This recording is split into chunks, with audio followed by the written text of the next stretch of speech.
వేదిక మీద ఉన్న వాళ్ళందరికీ కూడా నా ధన్యవాదాలు. బయట ఉన్న వాళ్ళందరికీ కూడా చాలా చాలా థ్యాంక్స్. ఇంతమంది నాకు సపోర్ట్ ఉందంటే నేను ఏం చేయాలో అర్థమైతే లేదు. అందరూ మనస్ఫూర్తిగా ప్రేమతో ఇష్టంతో నేను పెట్టిన సంస్థలు ఉంటారు. దానికి మటుకు నేను ఎప్పుడు మీ అందరికీ రుణపడి ఉంటాను. ఇంకా ఈ సంస్థ నా మనస్ఫూర్తిగా ఇష్టంతో నేను స్థాపించుకున్నాను.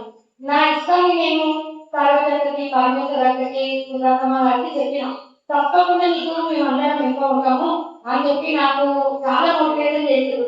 మా వదిన పాల్గొన ఉంది స్వప్న ఎంత దూరం సరే నీ కోసం ఎంతగానే వస్తాను, నేను ఈ పక్కనే ఉంటాను. తను కూడా చాలా సపోర్ట్ చేసి వస్తున్నారు ఎప్పటికి కూడా. ఇంకోటి వీళ్ళందరూ వాళ్ళ పక్క వాళ్ళని చుట్టాలని తెలిసిన వాళ్ళని అందరినీ జాయిన్ చేసారు. నాకు టార్గెట్ 200 ఉండేది, బట్ 150 అయింది. మనం ఇంకో ప్రోగ్రామ్ పెట్టే వరకు మీరందరూ 200 చేయాలని నాకు ఆశ. ఇంకొకటి ఇంట్లో మనం చేసే ప్రోగ్రామ్ ఏంటిది అని అందరికి ప్రశ్నగా ఉంది.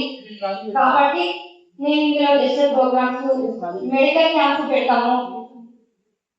ఓల్డ్ ఏజ్ హోమ్ లో ఏమైనా సహాయం కావాలంటే ముందు రోజు తెలుసుకొని ఎవరెవరికి వీలైతే సభ్యులు కానీ మామూలు సభ్యులు కానీ ఎవరైనా రావచ్చు. మేము అన్ని మెసేజ్ ద్వారా మీకు గ్రూప్ లో పెడతాము. ఇంకా కార్తీక వనభోజనాలు పెడతాము. పేద విద్యార్థి ఈ రోజు మటుకు 2 సేవా ప్రోగ్రాములు పెట్టినాము. మొదటి సేవా ప్రోగ్రామ్ ఒక పేద విద్యార్థినికి 10th క్లాస్ చదవలేక ఇంట్లో కూర్చుంది.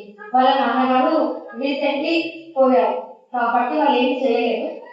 నాకు తెలిసి వాళ్ళకి ఒక సేవా ప్రోగ్రామ్ పెట్టినాను. ఇంకొకటి ఈరోజు రైస్ బ్యాగ్ పెట్టినాను.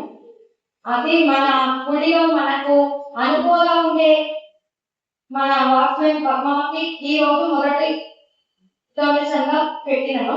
ఇంకా ఎవరికి ఏమున్నా కూడా వాళ్ళు మనం చేసే సేవకి అర్హులైతే నాకు చెప్పండి, కంపల్సరీ చెప్పాలి. ఏమనుకుంటున్నా లేదు అక్క, వీళ్ళు మనం చేసే రూపాయలు అర్హులు తీసుకోవడానికి.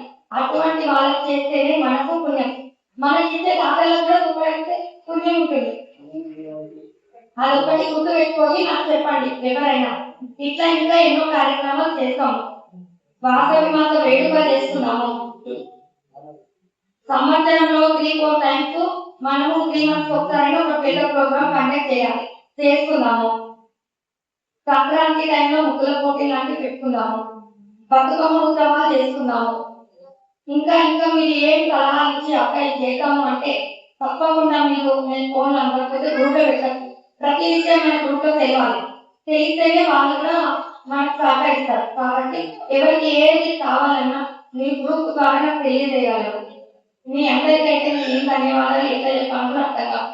మీ అందరికీ బాగా వందనాలు.